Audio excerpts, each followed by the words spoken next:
Pollen grains anther से निकल के स्टिग्मा पर जाके गिरता है, ट्रांसफर हो रहा है। इसी प्रोसेस को हम लोग क्या कर रहे हैं, जैसे ये आप देख रहे हैं ये क्लिस्टोगैमस फ्लावर है, पूरे तरीके से ये खुला हुआ नहीं होता है।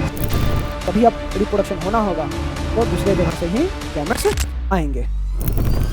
Since two types of fusion, यहाँ पे दो तरह का फ्यूजन देखा गया एम्ब्रियो चैक में, इसलिए इस कंप्लीट प्रोसेस को, इस कंप्लीट फेनोमेनन को हम लोग क्या बोलते हैं, मेगास्पोरोजेनेसिस हमने देखा बच्चे, माइक्रोस्पोरोजेनेसिस देखा, किस तरह से पॉलन ग्रैंस का फॉर्मेशन हो रहा है, किस तरह से ओवम का फॉर्मेशन हो रहा है पॉलन सैक के अंदर, 7 सेल और 8 न्यूक्लियस का फॉर्मेशन हो रहा है। अब हमारा नेक्स्ट टॉपिक क्या है, पॉलिनेशन। ठीक है, पॉलिनेशन समझते हैं कि पॉलिनेशन क्या है। बहुत सारे बच्चों को पॉलिनेशन पता भी होगा, क्लास 10th में भी पॉलिनेशन के बारे में इंट्रो लिए थे हम लोग, पढ़े थे। पॉलिनेशन क्या होता है, तो transfer of pollen grains from anther to stigma, transfer of pollen grains from anther to stigma is called pollination.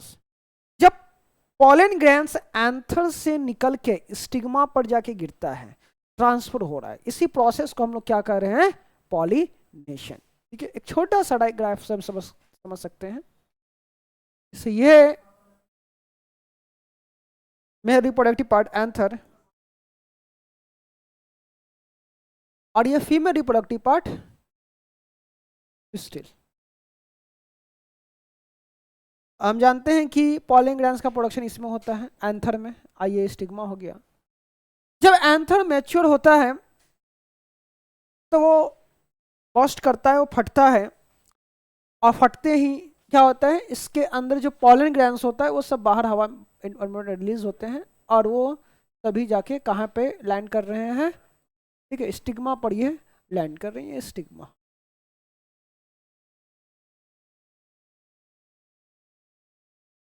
इसी प्रोसेस को हम लोग बोलते हैं क्या, इसी ट्रांसफर का, ये जो ट्रांसफर हो रहा है एंथर से निकल के स्टिग्मा पर जो जा रहा है, इसी प्रोसेस को हम लोग क्या कहेंगे, pollination.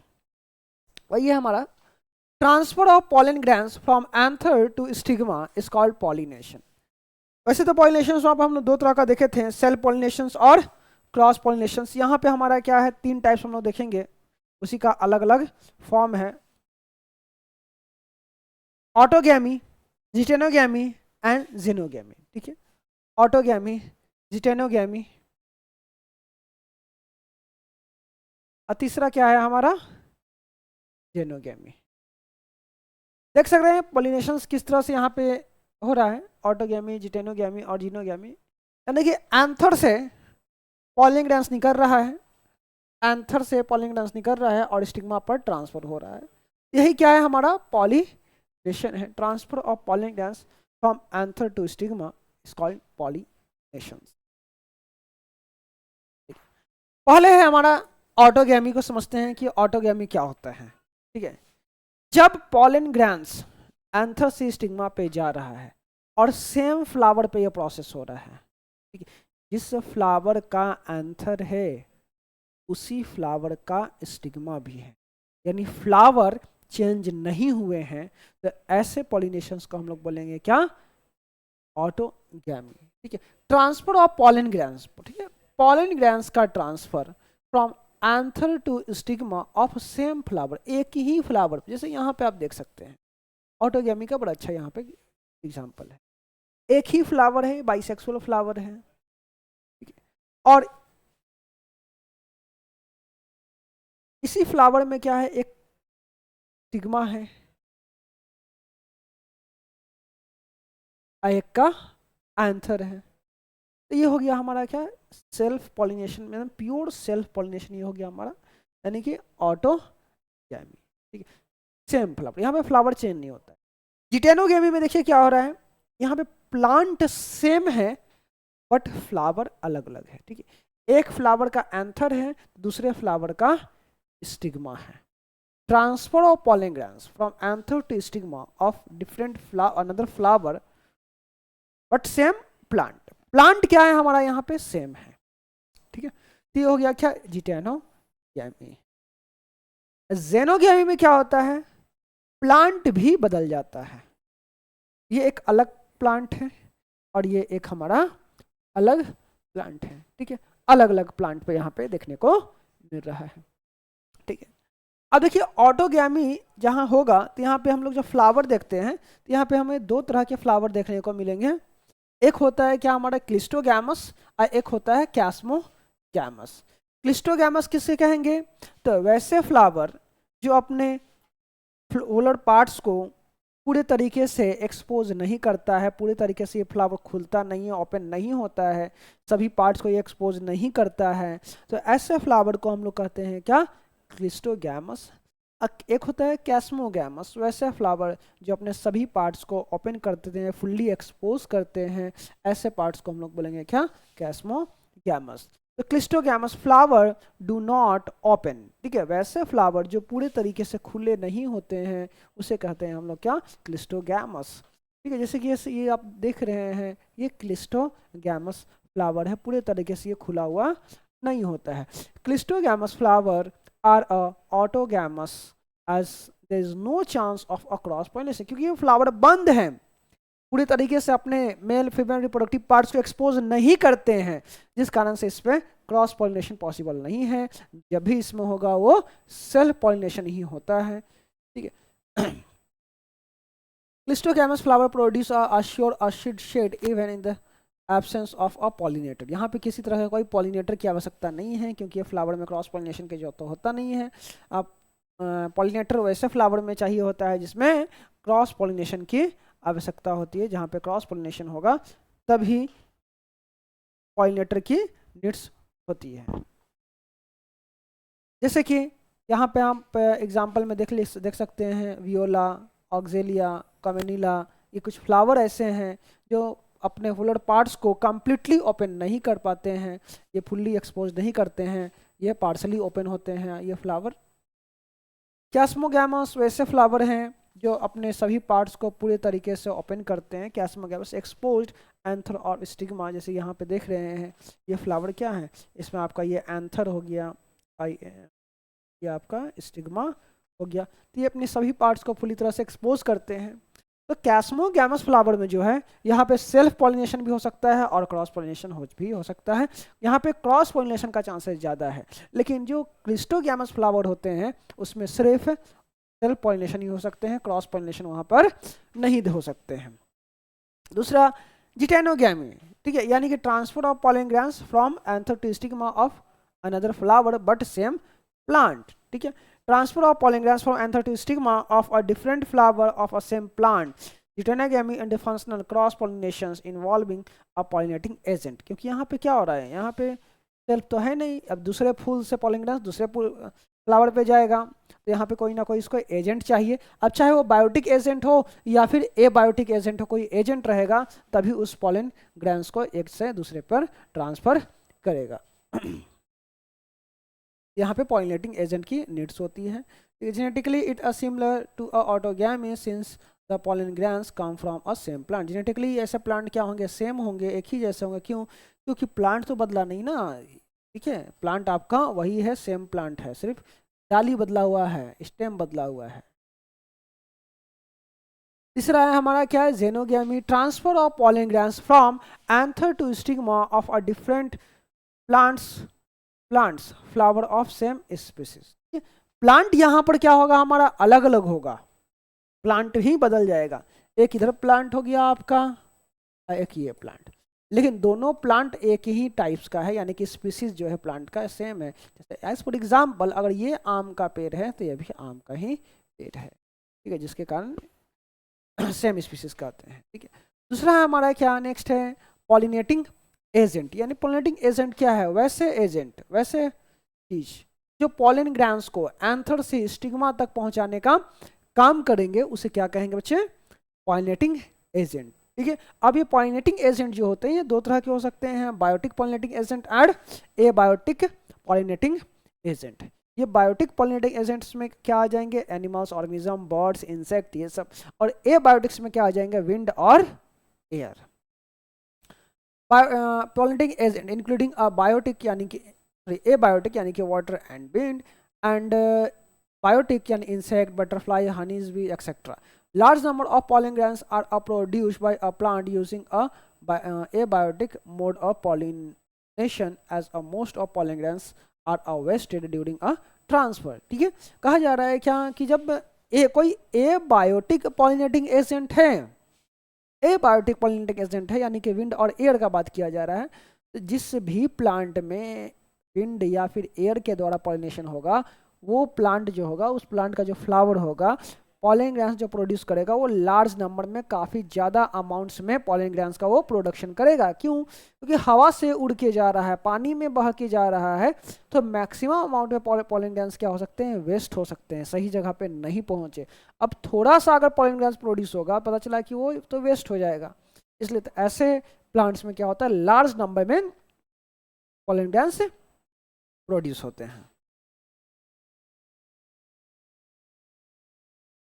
Adaptation in a flower for a pollination. ठीक है, अब फ्लावर को पॉलिनेशन करना है, ठीक है, उसका पॉलिनेशन या तो हवा कराएगा, या तो पानी कराएगा, या तो कोई इंसेक्ट कराएगा, कोई एनिमल कराएगा। तो जैसा उसका पॉलिनेटिंग एजेंट होगा, चाहे बायोटिक हो या फिर एबायोटिक हो, उसके अकॉर्डिंग प्लांट क्या करता है या फ्लावर क्या करता है, अपने में बदलाव करता है। अब क्या बदलाव करता है, तो पहला देखते हैं कि हवा। अगर किसी प्लांट में, अगर किसी फ्लावर में हवा के द्वारा पॉलिनेशन होना है, तो फ्लावर अपने में क्या चेंजिंग लाएगा, क्या फीचर्स को डेवलप करेगा कि वो हवा से पॉलिनेट हो जाए इजीली। तो पहला है कि हवा से जिस फ्लावर में पॉलिनेशन होगा, उसका जो पॉलन ग्रैंस होगा बहुत ही हल्का होगा, चिपचिपा नहीं होगा और विंग्ड होगा, यानी कि हवा में उड़ने के लायक होगा। ठीक है, ऐसे फ्लावर में जो एंथर होंगे पूरे तरीके से एक्सपोज्ड होंगे, स्टिग्मा इसका लार्ज और फेदरी होगा। ठीक है, फेदरी होगा, रफ होगा, ताकि वो धूल जैसे डस्ट पार्टिकल्स को या फिर पॉलन ग्रैंस पार्टिकल्स को पकड़ सके। फ्लावर में एक ओव्यूल होगा, ठीक है, arranged inflorescence as inflorescence. Example में कॉर्न कॉब हो गया, कॉटन हो गया, डेट पाम हो गया, ये सब कुछ ऐसे प्लांट्स है जिसमें विंड द्वारा पॉलिनेशंस देखा जाता है। दूसरा है पानी से पॉलिनेशंस। पानी में जब पॉलिनेशंस होना है तो पॉलन ग्रैंस के पास कुछ खास अलग फीचर होता है। ये फीचर्स क्या हैं कि ऐसे पॉलन ग्रैंस क्या होते हैं, लंबा रिबन, ये यहाँ दिख रहे हैं, फीता जैसा, रिबन जैसा है, ताकि पानी में आसानी से तैर सके। उसके बाद वाटर पॉलिनेशन वाले जो पॉलन ग्रैंस होंगे, उसके पॉलन ग्रैंस के ऊपर एक वाटर प्रूफ प्रोटेक्टिव लेयर रहता है जो उसको पानी में भीगने नहीं देता है, जिसको हम लोग म्यूसिलिजिनस के नाम से जानते हैं। ठीक है, वाटर पॉलिनेशन जैसे कि ब्रायोफाइट यानी काई वगैरह हो गया, ट्रेडोफाइट और एल्गी में होता है। Pollen grains protected by a mucilaginous covering, एक म्यूसिलिजिनस है यानी कि एक वैक्सी लेयर होता है, वाटरप्रूफ लेयर होता है, जो पॉलन ग्रैंस के ऊपर लगा रहता है और पॉलन ग्रैंस को भीगने से बचाता है। एग्जाम्पल में है आपका वेलिस्नेरिया है, हाइड्रिला है, सी ग्रास जैसे के जूस्टर हो गए, ये सभी। नेक्स्ट है हमारा क्या, main feature of wind and water pollinated plant. क्या क्या इसमें फीचर्स होते हैं? ठीक है, तो पहला हवा से होना है पॉलिनेशन या पानी से होना है। ठीक है, टारगेट साइड पे पहुंचेगा चाहे नहीं पहुंचेगा, तो ऐसे प्लांट्स क्या करते हैं, लार्ज अमाउंट में पॉलन ग्रैंस का प्रोडक्शन करते हैं, produce pollen grains in large number. ठीक है, do not produce a nectar. Nectar यानी कि फूल फल में जो रस होता है उसको नेक्टर कहते हैं। तो फूल में जो रस होता है वो किसके लिए होता है, तो इंसेक्ट के लिए, ताकि वो इंसेक्ट उस नेक्टर को, उस रस को सक करने के लिए आएगा, फ्लावर पे बैठेगा, अब पॉलन ग्रैंस उसके शरीर में चिपक जाएगा। अब वो एक फूल से दूसरे फूल में जब उड़ेगा तो पॉलन ग्रैंस दूसरे फूल तक, स्टिग्मा तक ट्रांसफर हो जाएगा। तो वैसे फूल में आपका नेक्टर होता है। अच्छा कि यहाँ पे देखा जा रहा है, यहाँ पे किसी तरह का कोई इंसेक्ट से मतलब है नहीं, तो ऐसे फ्लावर में जनरली नेक्टर नहीं होता है, फ्रेगनेंट स्मेल नहीं होता है। दूसरा है हमारा क्या, इंसेक्ट के द्वारा पॉलिनेशन होना है। अगर किसी प्लांट्स में इंसेक्ट के द्वारा अगर पॉलिनेशन हमें करवाना है, ठीक है, तो ऐसा फ्लावर कैसा होगा, लार्ज होगा, कलरफुल होगा और उसमें फ्रेगनेंट होगा, रिच इन नेक्टर। ठीक है, वो सब चीज इसमें होगा इस फ्लावर में जो एक इंसेक्ट को अपनी ओर अट्रैक्ट कर सके। ठीक है, बड़ा सा फूल होगा ताकि इंसेक्ट कीड़े मकोड़े को दूर से दिख जाए, ठीक है, वो कलरफुल होगा, अट्रैक्टिव कलर, ताकि उस सुंदरता को देख के कीड़ा मकोड़ा अट्रैक्ट हो, या फिर उसमें बहुत अच्छा स्मेल होगा ताकि वो इंसेक्ट को अट्रैक्ट करे, और उसमें नेक्टर रिच होगा, रस होगा पूरा भरा हुआ, तभी तो वो इंसेक्ट उस रस को पीने के लिए उस फ्लावर पे बैठेगा और पॉलन ग्रैंस अपने देह में चिपका लेगा। इसका पॉलन ग्रैंस टैंक क्या होगा, स्टिकी होगा, ताकि पॉलन ग्रैंस इंसेक्ट के बॉडी में, पंख में, पैड में चिपक जाए, ठीक है। स्टिग्मा भी क्या होगा, स्टिकी होगा, ताकि वो इंसेक्ट जब एक से दूसरे फ्लावर के स्टिग्मा पर जाकर टच करेगा तो उसके बॉडी में जो पॉलन ग्रैंस चिपका हुआ है वो स्टिग्मा में चिपक जाए, ताकि क्योंकि स्टिग्मा भी चिपचिपा है तो उसके बॉडी से निकल के वहां चला जाएगा। Certain reward to a pollinating, क्या रिवॉर्ड है देखते हैं, ठीक है। Nectar and pollen grains as a food, ठीक है, नेक्टर जो है या पॉलन ग्रैंस है एक फूड की तरह है, इडेबल पार्ट्स होता है, ठीक है। उसके बाद provide safe place for lying eggs, ठीक है, एमोरोफिलस और यूका प्लांट का एक ऐसा कॉम्बिनेशन है।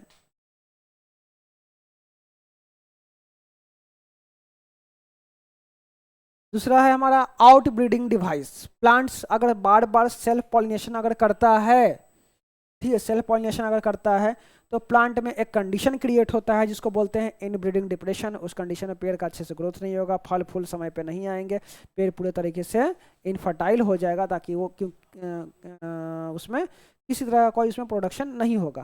तो इसलिए बहुत सारे प्लांट्स में क्या होता है, आउट ब्रीडिंग डिवाइस को अपनाया जाता है, और कुछ ऐसे प्लांट्स हैं जो आउट ब्रीडिंग डिवाइस को सेल्फ प्रिपेयर्ड भी करते हैं। जैसे out breeding device, the various mechanism take और डिस्करेज द सेल्फ पॉलिनेशन, ठीक है, यानी कि बहुत सारे ऐसे मेथड जिसके द्वारा सेल्फ पॉलिनेशन को रोका जा सके, and encourage the cross pollination, cross pollination को बढ़ावा दे, as a continuous self pollination lead to a inbreeding depression. अगर लगातार अगर हम किसी प्लांट्स में सेल्फ पॉलिनेशन कराएंगे तो प्लांट्स में क्या आएगा, इनब्रीडिंग डिप्रेशन आ जाएगा।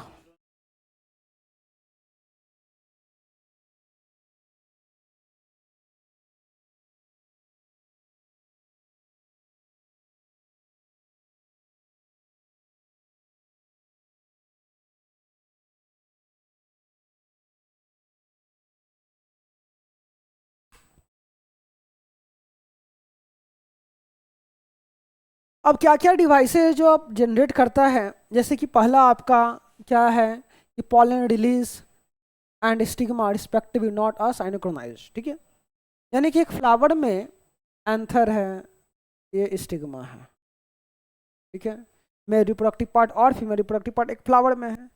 तो कुछ फ्लावर आउटब्रीडिंग डिवाइस को अप्लाई करने के लिए प्लांट्स में क्या देखा जाता है कि प्लांट का कोई एक पार्ट या तो पहले मेल रिप्रोडक्टिव पार्ट मैच्योर हो गया, या तो पहले फीमेल रिप्रोडक्टिव पार्ट मैच्योर हो गया, यानी दोनों साथ में मैच्योर नहीं होगा, और दोनों साथ में मैच्योर नहीं होगा तो इनमें सेल्फ पॉलिनेशन कभी होगा ही नहीं। जब तक इनका सेल्फ पॉलिनेशन के लिए जब तक दूसरा पार्ट्स रेडी होगा, पहला पार्ट क्या होगा, मैच्योर होके डिजेनरेट हो जाएगा। तो ऐसे प्लांट में जब भी होगा आपका क्रॉस पॉलिनेशन ही हो पाएगा।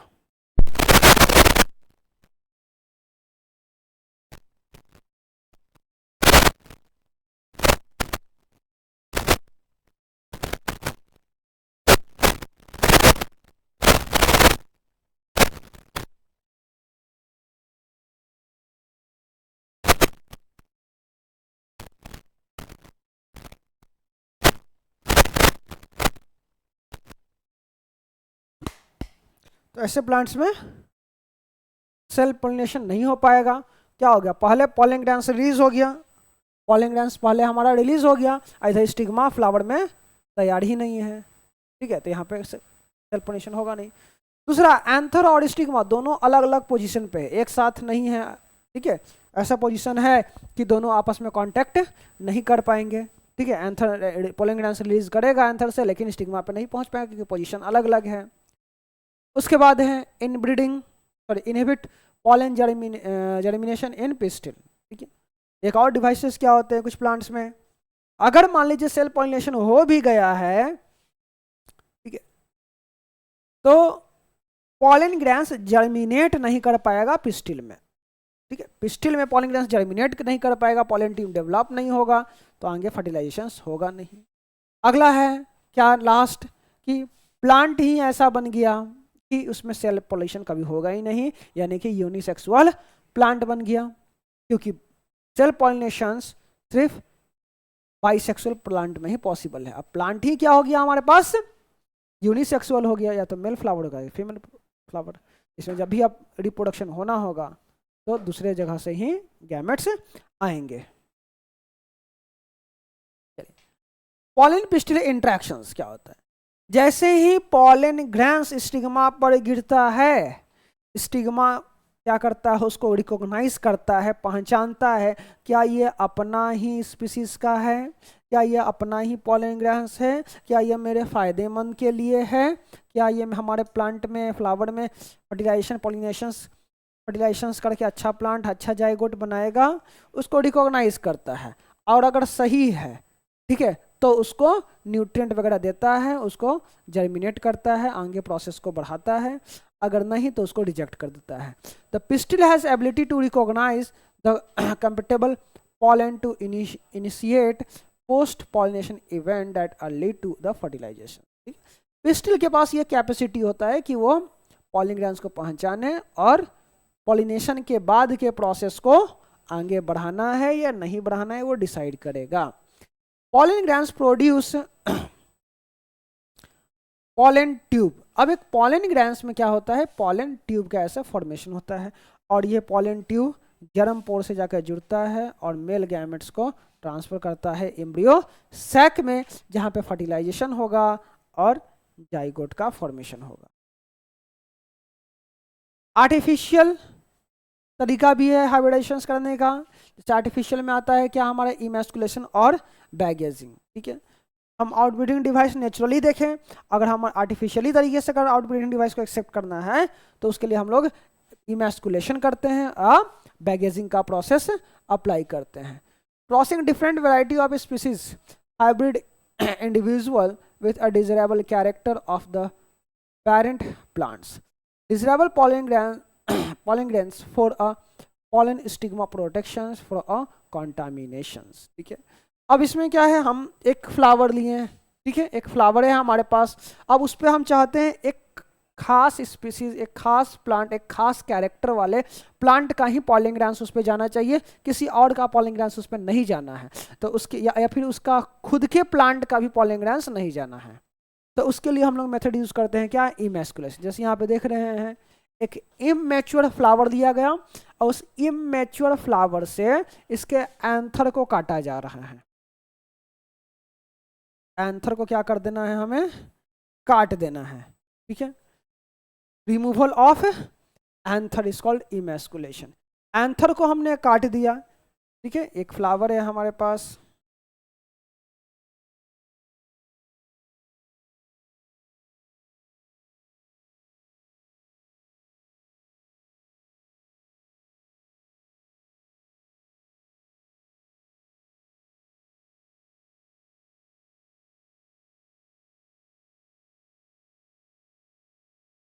ये अभी मैच्योर नहीं हुआ, ये अभी इमैच्योर फ्लावर है। अब इस इमैच्योर फ्लावर से हम क्या करेंगे, सेल्फ पॉलिनेशन को रोकने के लिए इसके एंथर को काट देंगे। फ्लावर को मैच्योर होने से पहले ही हमने इसमें क्या तभी एंथर को काट दिया, एंथर को काट दिए, तो एंथर को काटना क्या कहलाता है, इमैस्कुलेशन।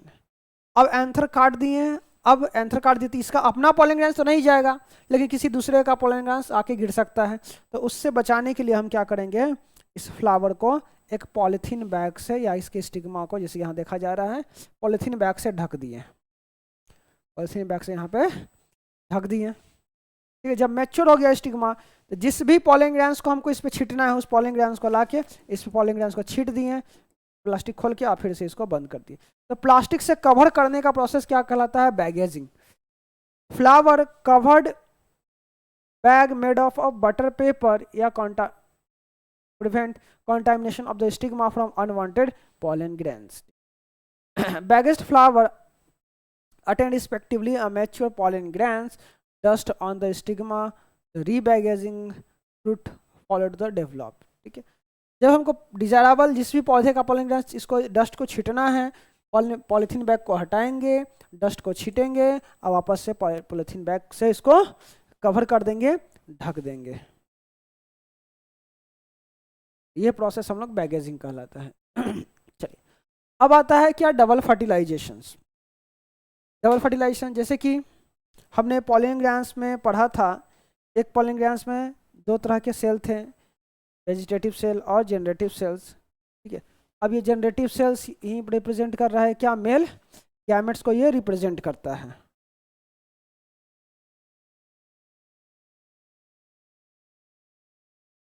मेल गैमेट्स को ये रिप्रेजेंट कर रहा है। तो एक फ्लावर में आपको दो तरह के मेल गैमेट मिलते हैं। अब वो मेल गैमेट, एक मेल गैमेट जो होता है एग सेल के साथ मिलता है और दूसरा मेल गैमेट पोलर न्यूक्लियाई के साथ फ्यूज करता है। तो एक ओवुल में दो तरह बार फर्टिलाइजेशन आपको देखने को मिलेगा, जिसका आंसर हम इसको डबल फर्टिलाइजेशन कहते हैं। ठीक है, after enter the one of synergid each of pollen glands release 2 male gametes. ठीक है, हर एक पॉलिन ग्रैंड जो है 2 मेल गैमेट को रिलीज करता है, जिसमें से एक मेल गैमेट जो होता है फ्यूज कर जाता है किसके साथ, एग के साथ। एग के साथ फ्यूज करके आपको जाइगोट बनाएगा। And other male gamete fuse with polar nuclei, अब पोलर न्यूक्लियाई के साथ फ्यूज करके ये एंडोस्पर्म का फॉर्मेशन करते हैं। ठीक है, ये एंडोस्पर्म जो होता है ये हमारा ट्रिपल फ्यूजन, क्योंकि एंडोस्पर्म के पास पोलर न्यूक्लियाई है ना, पोलर न्यूक्लियाई, तो पोलर न्यूक्लियाई में कितने, 2 न्यूक्लियस 2n, एक n हो गया क्या पॉलिन ग्रैंड्स के सेल का। तो इस तरह से 3 न्यूक्लियस है, तो इसलिए इसको बोलते हैं क्या, ट्रिपल फ्यूजन भी कहते हैं, यानी कि 3 न्यूक्लियस यहाँ पे फ्यूज करते हैं।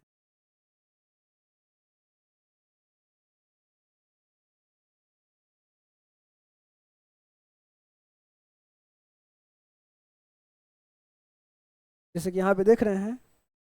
ठीक है, 1 2 3 cell, 1 cell 2 cell 3 cell, antipodal 3 cell, और ये polar nuclei, polar nuclei. Cell एक है लेकिन न्यूक्लियस कितना है, न्यूक्लियाई के पास 2 है। ये साइनर्जिड और यहाँ पे एग सेल, एक सेल। अब ये जो पॉलिन ग्रैंस होता है, एक पॉलिन ग्रैंस के अंदर 2 तरह के सेल होते हैं। अब इसमें से एक सेल, ये वाला सेल आके किसके साथ मिल गया, एग सेल के न्यूक्लियस के साथ। तो यहाँ पे फर्स्ट पहला फर्टिलाइजेशन हो गया, अब बन गया क्या, एक डिप्लॉयड जाइगोट बन गया। उसका दूसरा जो पॉलिन ग्रैंस है ये दोनों न्यूक्लियस से आके फ्यूज कर जाएगा। तो यहाँ पे कितना, 1 2 और एक न्यूक्लियस इसका 3, तो 3 न्यूक्लियस यहाँ पे फ्यूज किया, जिसका आंसर इसको बोलेंगे क्या, ट्रिपल फ्यूजन।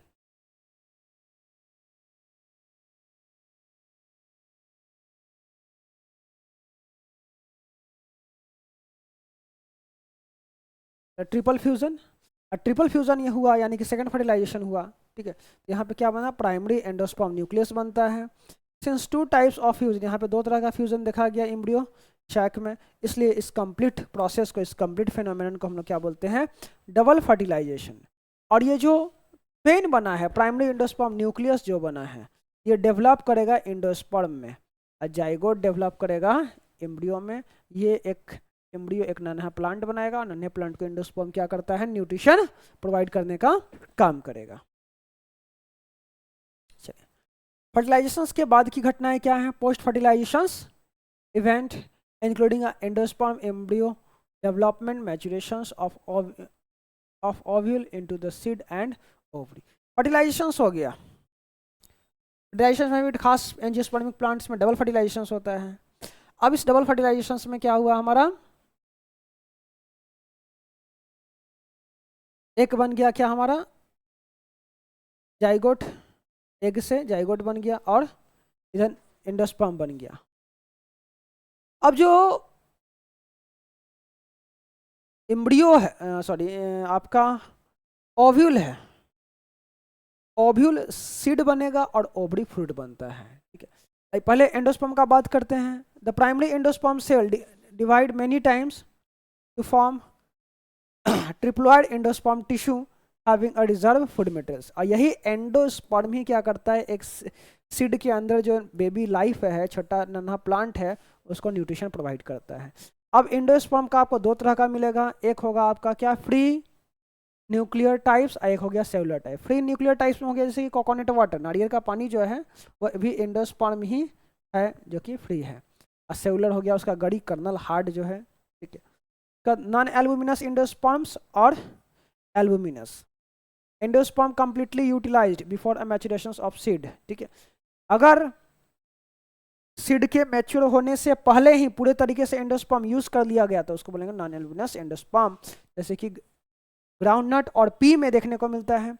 एल्बुमिनस एंडोस्पर्म कैसा कहलाएगा, तो वैसा एंडोस्पर्म जिसमें बेबी डेवलपमेंट, नन्हा प्लांट डेवलप करने के बाद भी एंडोस्पर्म बचा हुआ है, तो वैसे को बोलेंगे albuminous. A portion of endosperm remain in a mature seed, seed mature हो गया आप तभी भी एंडोस्पर्म बचा हुआ है तो उसको बोलेंगे क्या, एल्बुमिनस। जैसे कि विथ मेज कॉस्टर में आपको मैच्योर एंडोस्पर्म मिलेगा, रेस्ट ऑफ मिलेगा, बचा हुआ एंडोस्पर्म मिलेगा सीड के मैच्योर होने पर भी। चलिए अब आता है एम्ब्रियो। जाइगोट फर्टिलाइजेशन हुआ, एग सेल और मेल गैमेट का फ्यूजन हुआ तो बना क्या, जाइगोट। अब वही जाइगोट डेवलप करके बनाया क्या, embryo. Embryo develop at micropylar and, embryo का कहाँ डेवलपमेंट होगा, तो माइक्रोपाइलर एंड पर होगा, यही है माइक्रोपाइलर एंड। तो यहीं पे ये एग है, यही बनाया था क्या हमारा, जाइगोट बनाया। अब यही जाइगोट यहीं पे डेवलप करके एम्ब्रियो का फॉर्मेशन करता है।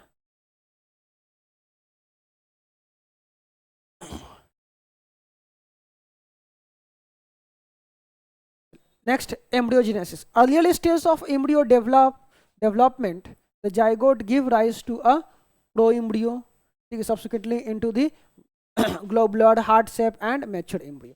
जब एक एम्ब्रियो डेवलप करता है, जब एक जाइगोट डेवलप करके नन्हा बेबी प्लांट बनाएगा, उससे पहले कई सारे स्टेज आएंगे, जैसे कि वो जाइगोट रहेगा, जाइगोट से वो गोल शेप में आएगा तो उसको ग्लोबुलर बोलते हैं, फिर वो हार्ट के दिल के आकार का हो जाता है तब उसको हार्ट शेप कहा जाता है, फाइनली वो फिर एक मैच्योर सीड बन जाएगा, बेबी प्लांट बनेगा। एम्ब्रियो में क्या क्या चीज मिलेगा, तो 4 चीज इसमें मिलता है, एम्ब्रियोनल एक्सिस, कॉटिलेडन, प्लूमल और रेडिकल्स।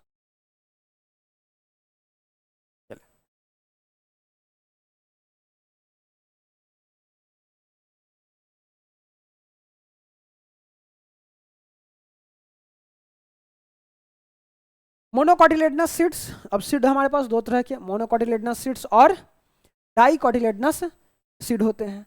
अब मोनोकॉटिलेडनस सीड्स में जो कॉटिलेडन होता है, सीड का जो पार्ट्स होता है डेट्स अ कॉटिलेडन, सीड का जो पार्ट है कॉटिलेडन कहलाता है, ठीक है। तो मोनोकॉटिलेडनस सीड है तो उसमें एक ही कॉटिलेडन होता है और उसके कॉटिलेडन को हम लोग बोलते हैं क्या, स्कैटुलम के नाम से जानते हैं, ठीक है।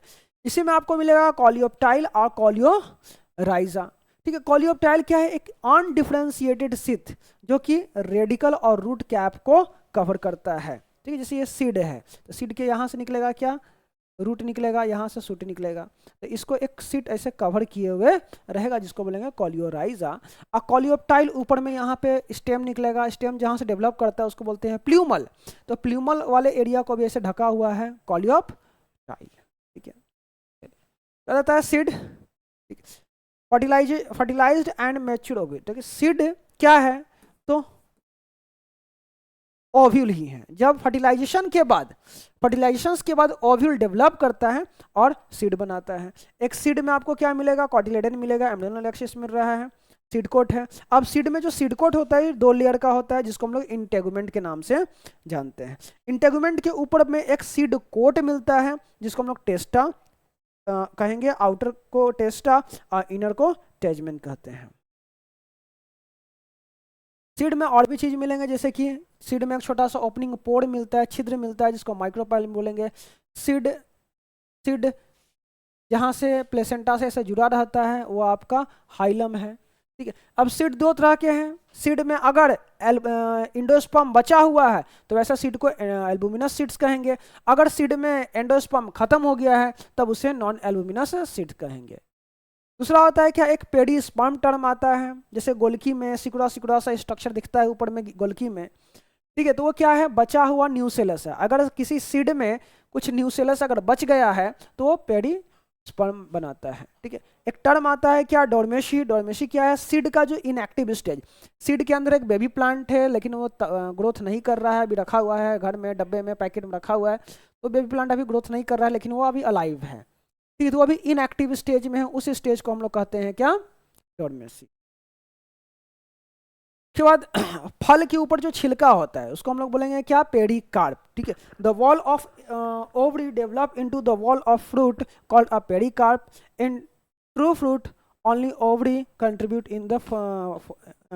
In fruit formation. फल भी दो तरह के होते हैं, एक ट्रू फ्रूट, एक फॉल्स फ्रूट। अगर फ्रूट डेवलप, किसका डेवलप फॉर्म है, ओवरी का, ओवरी का अगर डेवलप फॉर्म है तो उसे ट्रू फ्रूट कहेंगे। अगर ओवरी को छोड़ के कोई और पार्ट्स डेवलप किया है, ठीक है, तो उसको हम लोग फॉल्स फ्रूट कहते हैं। जैसे फॉल्स फ्रूट में एप्पल, पियर, ये सब फॉल्स फ्रूट में आते हैं। अगला है हमारा क्या, एपोमिक्सिस। ठीक है, एपोमिक्सिस क्या है, ठीक है, from asexual reproduction means the sexual reproduction seed formation, यानी कि एपोमिक्सिस क्या हो गया, वैसा प्लांट जिसमें सीड का फॉर्मेशन हो रहा है बिना फर्टिलाइजेशन के, उसको बोलेंगे क्या, एपोमिक्सिस, यानी कि फॉर्मेशन ऑफ एपोमिक्टिक सीड। ठीक है, यहाँ पे डिप्लॉयड सेल्स होंगे। ठीक है, develop into a embryo without fertilisations. ठीक है, cell of nucellus surround the embryo sac, protrude into the embryo sac, develop into embryonal sacs, यानी जैसे कि साइट्रस फ्रूट में आपको, आम में, ये सब में देखने को मिलता है। उसके बाद होता है पॉली एम्ब्रियो, यानी कि वैसे ओवरी जिसमें एक से ज्यादा ओव्यूल मिलेंगे, यानी कि एक से ज्यादा सीड मिलेंगे, वैसे एम्ब्रियो जिसमें एक से ज्यादा सीड देखने को मिलते हैं। जैसे ग्राउंडनट हो गया, साइट्रस फ्रूट हो गया, वहां पे आपको एक से ज्यादा आपको देखने को मिलते हैं। ये था हमारा 1 shots of sexual reproduction in flowering plant, class 12th। ठीक है, नेक्स्ट वीडियो लेक्चर में एक और चैप्टर को लेके आएंगे हम, 1 शॉट्स में उसको कंप्लीट करेंगे।